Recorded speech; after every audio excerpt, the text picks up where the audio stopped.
Boa noite a todos que estão aqui ao vivo, sejam todos muito bem-vindos. E para você que está assistindo em outro momento, seja também muito bem-vindo a esse nosso encontro.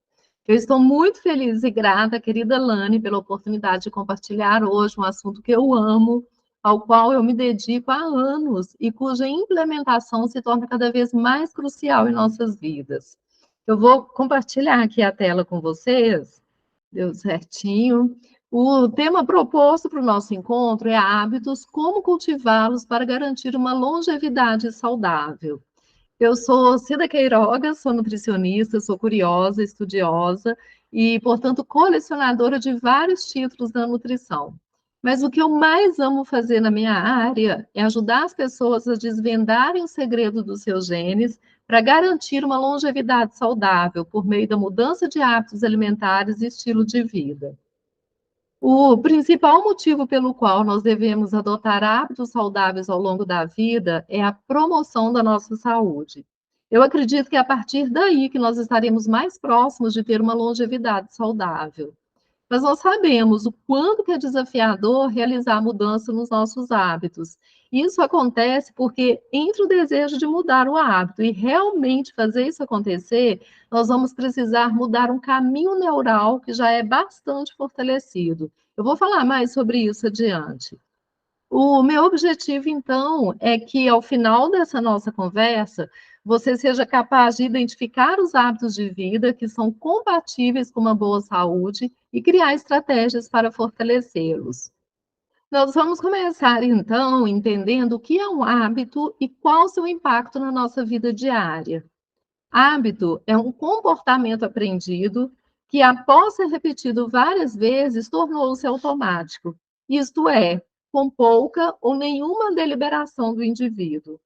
A importância desse automatismo para o ser humano é a sua utilidade para obtermos algum resultado ou objetivo sem que a gente tenha que tomar novas decisões o tempo todo, aliviando o esforço cognitivo nosso de ponderar sempre os prós e os contras das diversas situações. Os hábitos moldam nossas vidas de maneira que muitas vezes nós subestimamos, seja acordar cedo, fazer exercício, ou a maneira como escolhemos a nossa comida.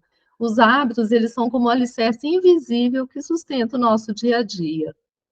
Estudos sugerem que cerca de 45% do nosso comportamento, ele tende a repetir-se no mesmo ambiente físico quase todos os dias. Esses comportamentos feitos repetidamente, eles ocorrem sem pensarmos tanto. Isso é, com pouca ou nenhuma intenção. Eles ocorrem de forma automatizada e isso nos ajuda a lidar com as demandas do dia a dia. Em consequência, todo esforço para influenciar a intenção de um novo comportamento poderá ser em vão. Por exemplo, mesmo que o indivíduo trabalhe perto de casa e que motive-se a ir a pé, ele, por força do hábito, dificilmente deixará o seu carro em casa. Quando os comportamentos eles são realizados, então, frequentemente e se tornam habituais, eles são menos guiados pela intenção, porque o hábito diminui a necessidade de obter informações para julgar e decidir. Ao passo que os comportamentos são realizados de forma esporádica, eles precisam ser mais guiados pela intenção, aumentando assim a necessidade de obter informações e gasto de energia para julgar e decidir. Em 1997, foi realizado um estudo com ciclistas e não ciclistas, muito interessante. Esse estudo, ele evidenciou que os ciclistas, que são pessoas fortemente habituadas a usar a bicicleta no dia a dia, elas demoravam menos tempo para analisar uma situação e decidir se usariam a bicicleta, por exemplo, para ir para uma reunião. Os não ciclistas, eles buscaram mais informações sobre a viagem, sobre outras opções de deslocamento, ponderaram mais sobre a quantidade do esforço físico despendido e sobre o tempo da viagem. Isso nos mostra o poder do hábito na tomada de decisões mais rápidas.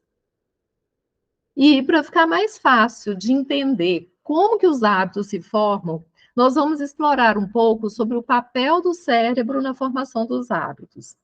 Em síntese, os hábitos existem para economizar a energia do nosso cérebro. Para vocês terem uma ideia, apesar de responder por apenas 2% da massa do nosso corpo, o cérebro consome cerca de 20% da nossa energia. Então, o cérebro busca eficiência. Ele automatiza comportamentos repetitivos para a gente gastar menos energia na tomada de decisão.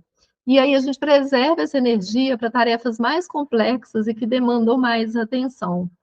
O hábito, então, ajuda o cérebro a diminuir a necessidade de obter informações para julgar e decidir.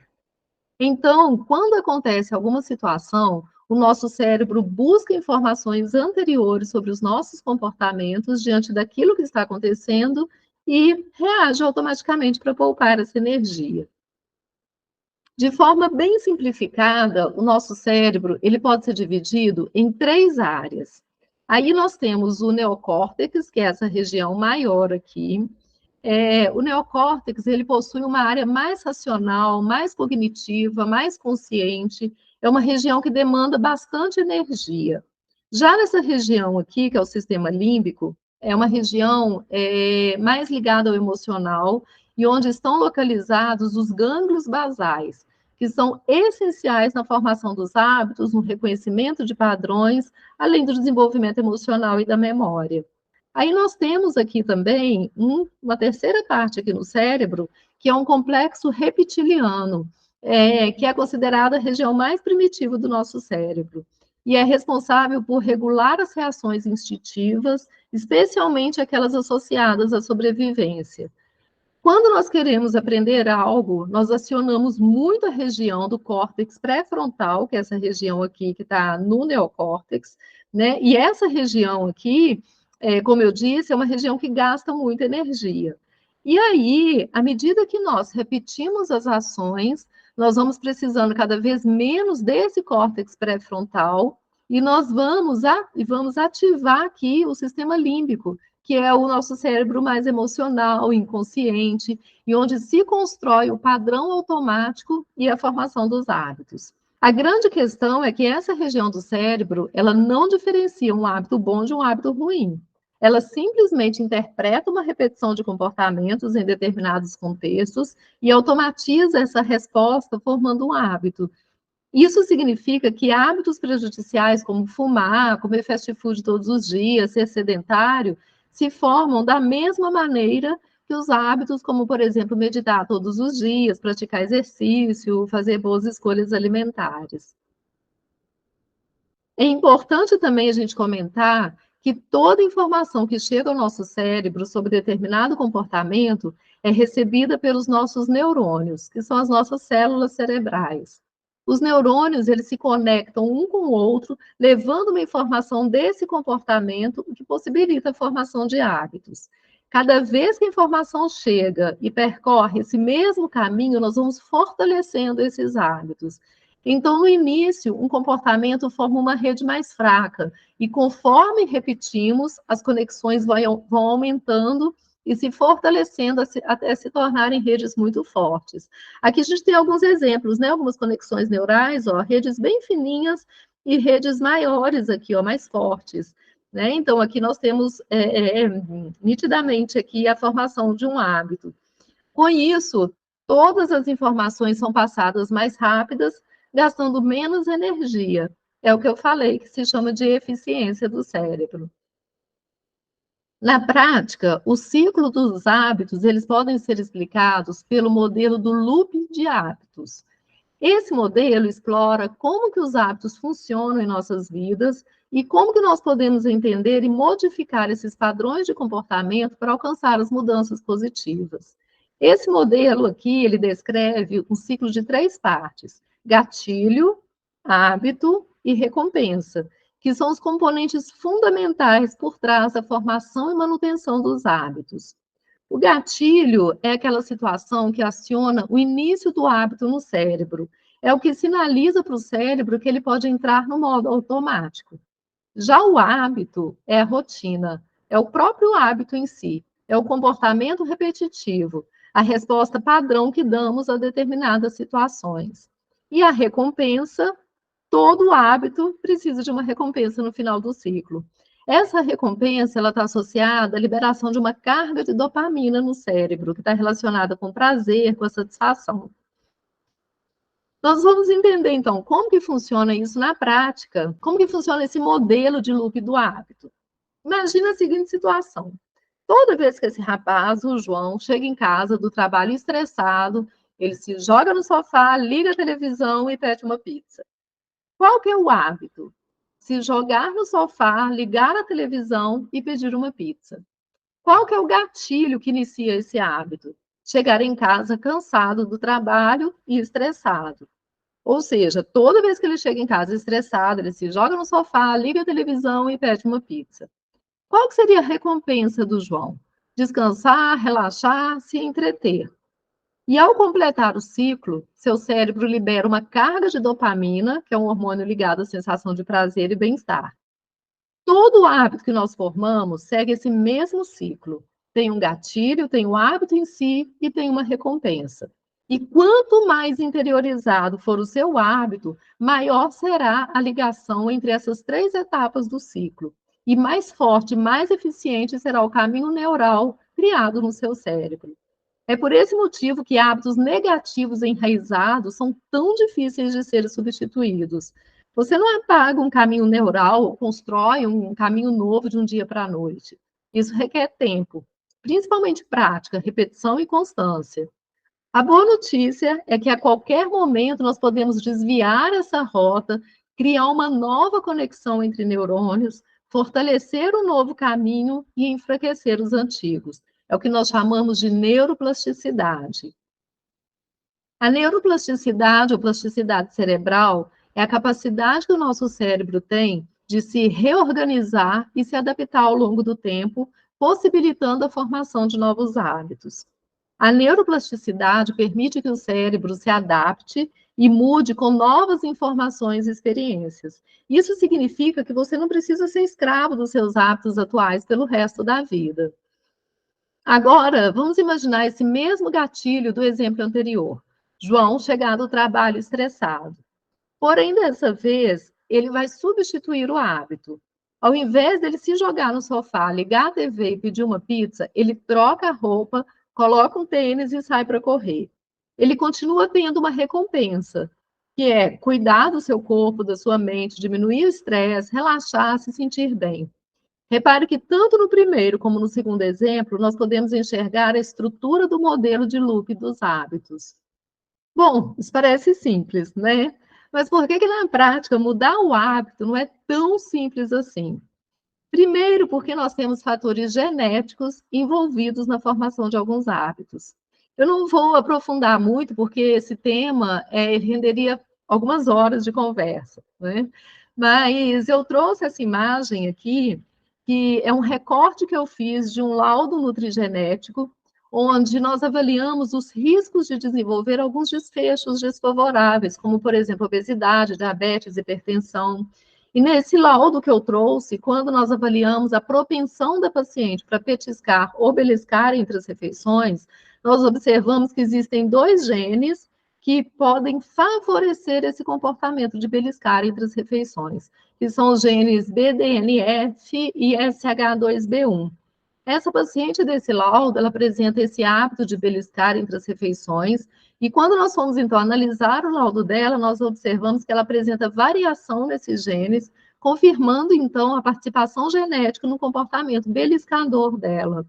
Essa informação ela é extremamente importante, porque a conduta nutricional dela difere um pouco de um outro paciente que não apresenta esse componente genético. Independente, então, de ser um fator genético ou não, de uma forma bem resumida, eu diria que a chave para a mudança de hábitos é a autoconsciência. Autoconsciência é a capacidade de estar consciente das próprias emoções, pensamentos, ações, reações, consciente do corpo, dos hábitos, dos padrões mentais, tudo isso no momento presente. Em outras palavras, ser autoconsciente significa estar atento ao nosso corpo e mente e compreender a forma como nós agimos e reagimos ao mundo. Quando estamos conscientes no momento presente, nós saímos do piloto automático do cérebro, onde ocorrem os hábitos. Nós ativamos o córtex pré-frontal, que é a parte mais racional do cérebro, e nesse exato momento surge, então, a capacidade de escolha, a capacidade de mudança.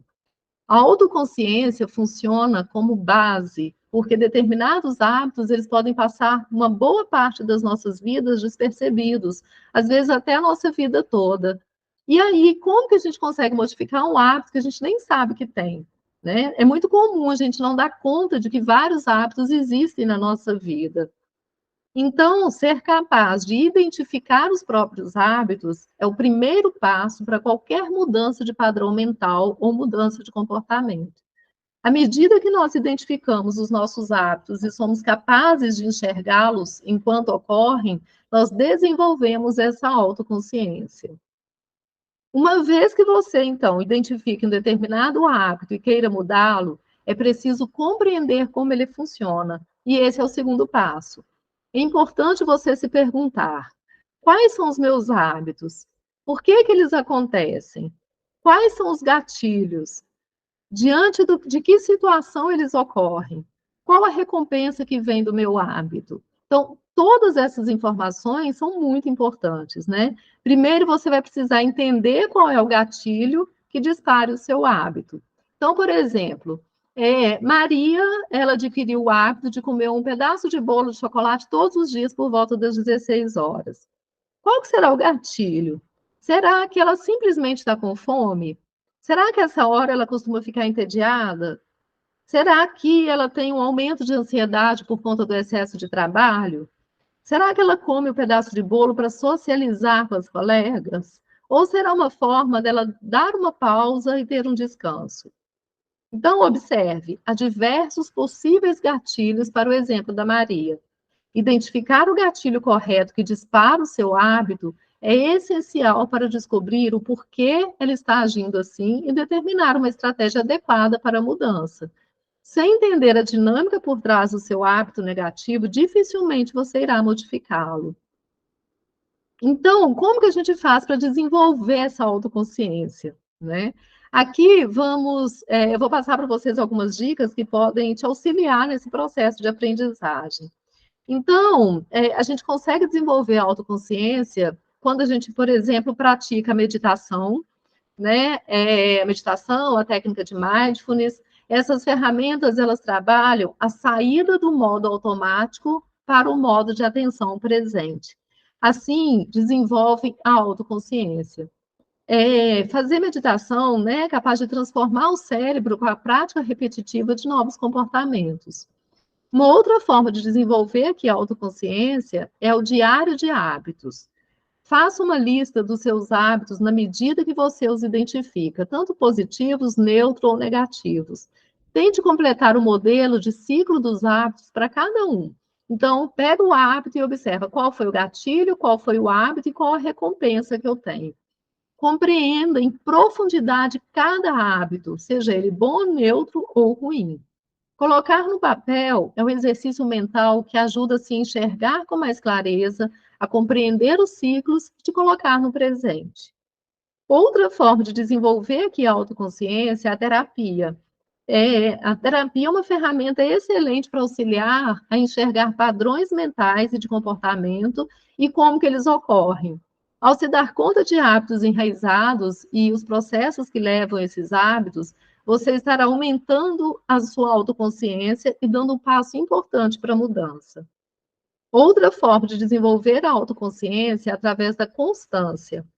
A autoconsciência não possui linha de chegada, é uma habilidade que deve ser exercitada com constância durante toda a vida. Quanto mais frequentemente você pratica, melhor você ficará. Para nos conhecermos, é preciso, então, praticar a atenção no presente consciente de nós mesmos, de como nós agimos e reagimos ao mundo. E, para isso acontecer, é preciso praticar. E a constância, ela vai te ajudar a desenvolver as habilidades necessárias para você se tornar autoconsciente. Bom, quais são os hábitos, então, que nós deveríamos cultivar para termos uma longevidade saudável? Estudos mostram que populações centenárias em diferentes partes do mundo cultivam os seguintes hábitos saudáveis: alimentação balanceada, hidratação adequada, prática regular de exercícios físicos e atividades mentais, priorização do sono de qualidade, gestão do estresse e cuidado com a saúde mental, cultivo de relacionamentos saudáveis e redes de apoio. Aqui eu vou deixar uma indicação do documentário da Netflix, que é Os Segredos da Zona Azul. Vale muito a pena assistir para conhecer os segredos das populações mais longevas do mundo.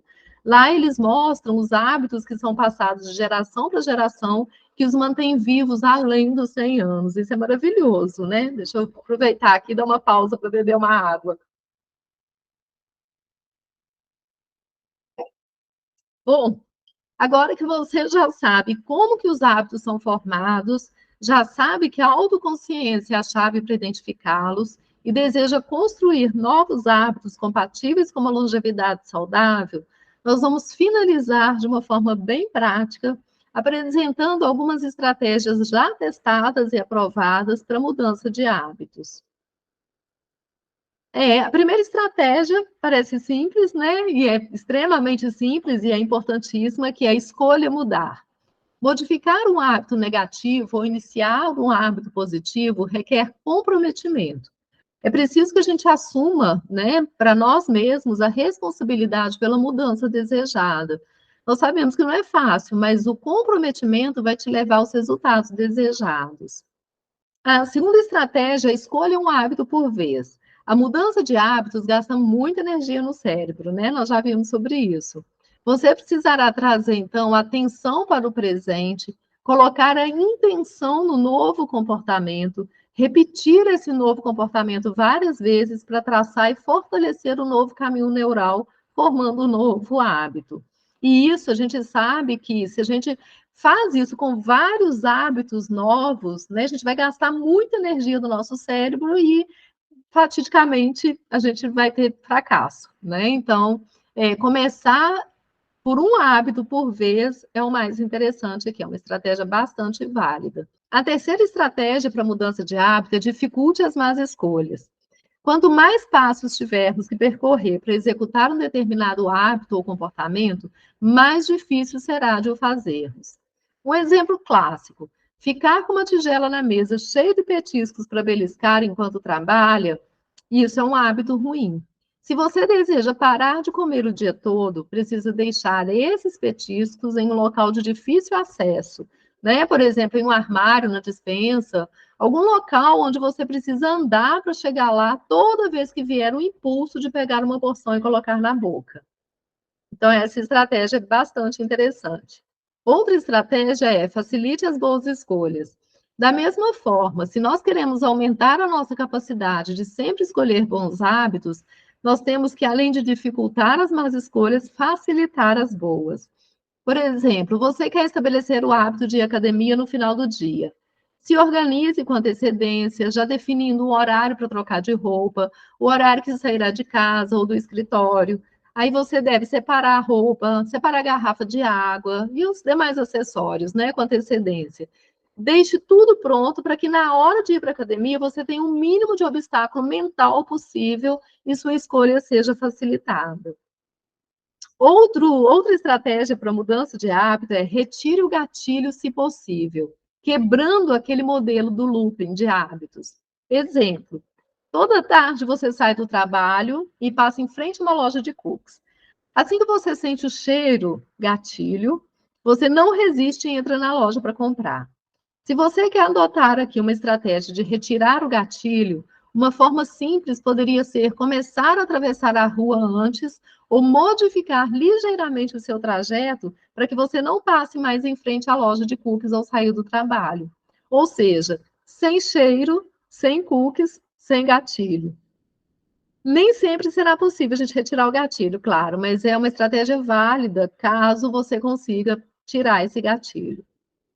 Outra estratégia é substituir um hábito negativo por um hábito positivo.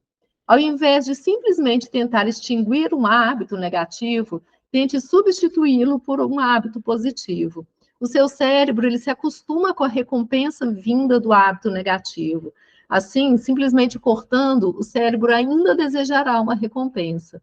Por esse motivo, você terá muito mais chance de modificar um hábito negativo se substituí-lo por um positivo. Por exemplo, ao ouvir o despertador acordar, um gatilho, Você pega o celular e fica em redes sociais deitado na cama por um tempo antes de levantar. Isso é um hábito.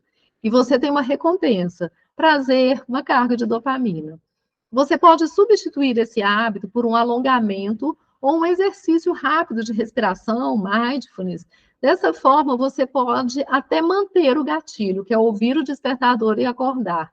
Mas você modifica o hábito e continua tendo uma recompensa. Nesse caso, se sentir bem, relaxado, né? Com liberação também da dopamina, mantendo um ciclo do modelo de loop, só que esse ciclo mais saudável. Outra estratégia é comece com passos pequenos e vai aumentando a dificuldade. Começar com passos pequenos é muito útil. Nós já estamos deslocando uma grande energia para a mudança.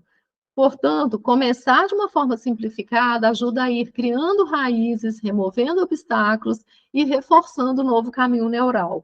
Além disso, conquistar pequenas vitórias e visualizar avanços na nossa trajetória nos ajuda a manter motivados ao longo do caminho e nós teremos mais chances de ter sucesso. Por exemplo, se você deseja começar a meditar, comece com 3 minutos. Segure esse hábito por um bom tempo. Depois aumente para 5, segura, aumenta para 10 e assim sucessivamente. Não tente começar meditando 1 hora por dia. Você diminuirá muito as suas chances de ter sucesso assim. Outra estratégia para a gente mudar os hábitos é a constância. Repita, repita, repita. Alguns autores sugerem que o comportamento torna-se habitual quando repetido frequentemente, pelo menos 2 vezes ao mês, e extensivamente pelo menos 10 vezes.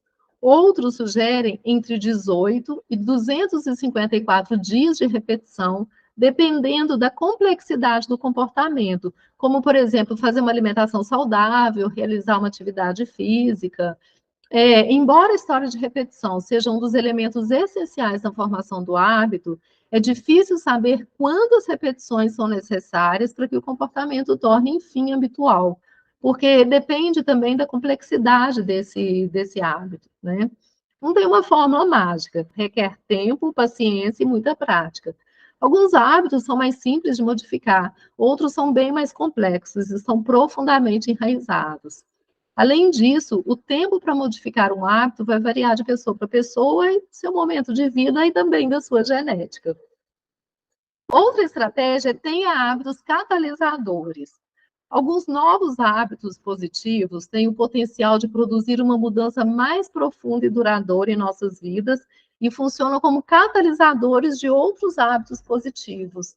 Um exemplo comum é a prática, por exemplo, de exercício físico, né? Em geral, quando a gente pratica exercício físico com frequência, a gente acaba adotando uma alimentação melhor, uma higiene melhor do sono, mais sociabilidade, o menor consumo de álcool e assim por diante. Outra estratégia é tenha muito claro o porquê da mudança, ou seja, o propósito que você vai dar para essa mudança. Por que esse hábito negativo ele é prejudicial? Né? Uma pergunta que a gente deve se fazer. O que acontece se eu não modificá-lo? Quais são os benefícios da mudança? Então, a gente vai buscando o nosso propósito. Quanto mais forte for o seu propósito, o seu porquê, maior será a sua motivação e mais facilmente você se manterá no caminho escolhido ou mais rapidamente retornará a ele caso saia momentaneamente aí dos trilhos. O propósito, né, o sentido da mudança é o sentido que você atribui a ela. Ela é única e pessoal. Ninguém pode definir por você o propósito, né, o motivo pelo qual você deve mudar o seu hábito. O último, né, a última estratégia, e eu considero uma das mais importantes, é a autocompaixão. A autocompaixão é um elemento essencial na mudança de hábitos. Como você já sabe, as mudanças de hábitos são difíceis, gastam muita energia e levam tempo. É comum sair do curso desejado, é muito fácil cair nos padrões antigos, nos velhos hábitos negativos. Afinal, os caminhos neurais dos hábitos antigos, eles continuam lá. E são mais fortes do que os novos hábitos positivos que você acabou de começar a praticar. Então, não se martirize, né? Não se torture. Se por acaso você se vir diante de uma recaída, né, aos hábitos ruins. ou se o seu processo, de repente, não está sendo tão rápido quanto você gostaria, ou ainda se outra pessoa conseguiu fazer mais rápido do que você, né? Pratique a autocompaixão. Já existe muita energia gasta para a formação desse novo hábito, e frequentemente existe também um estresse associado a isso. Então, não coloque uma camada extra de pressão em cima à toa, sem necessidade. Perceba que falhar é normal. Assim que você notar que está fora dos trilhos, observe-se em profundidade, acolha o que se passa com você sem qualquer tipo de julgamento e retorne a atenção ao foco. Gentilmente, retorne ao seu porquê, ao propósito de estar fazendo essa mudança. Então, retorne ao foco e ao objetivo inicial. Se precisar, faça ajustes no seu planejamento, sem qualquer tipo de julgamento, sem crítica, sem comparação. A falha, ela é parte integrante do processo de mudança e da vida. Você pode ficar preso a ela e desistir, ou você pode usá-la como elemento de propulsão para ir ainda mais longe. Para encerrar, eu gostaria de ressaltar a importância de cada pequena escolha que fazemos em nossas vidas.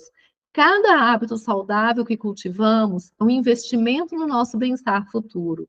Portanto, eu convido cada um de vocês a refletir sobre os hábitos que desejam incorporar em suas rotinas diárias para promover uma vida mais longa e plena. Lembre-se de que a longevidade saudável não é apenas sobre viver mais, mas sim viver melhor. É sobre desfrutar de uma qualidade de vida que nos permita realizar os nossos sonhos, compartilhar os momentos significativos com os entes queridos e, principalmente, contribuir positivamente para o mundo ao nosso redor. Assim, eu encorajo todos vocês a começar hoje mesmo, dando o primeiro passo em direção a uma vida mais saudável e satisfatória. Sejam gentis consigo mesmos durante esse processo de mudança. E lembrem-se de que cada progresso, por menor que pareça, é uma vitória a ser celebrada. Eu agradeço a cada um de vocês por dedicarem o seu tempo e energia a esse nosso momento. Espero que tenham encontrado inspiração e motivação para fazer as escolhas que promovam sua longevidade e bem-estar. Que possamos todos cultivar hábitos que nos permitam viver vidas longas, saudáveis e plenas. Eu vou deixar aqui com vocês os meus contatos, e se tiverem alguma dúvida ou quiserem partilhar comigo as dificuldades e avanços no processo de mudança de hábitos, é só entrar em contato. Um grande beijo.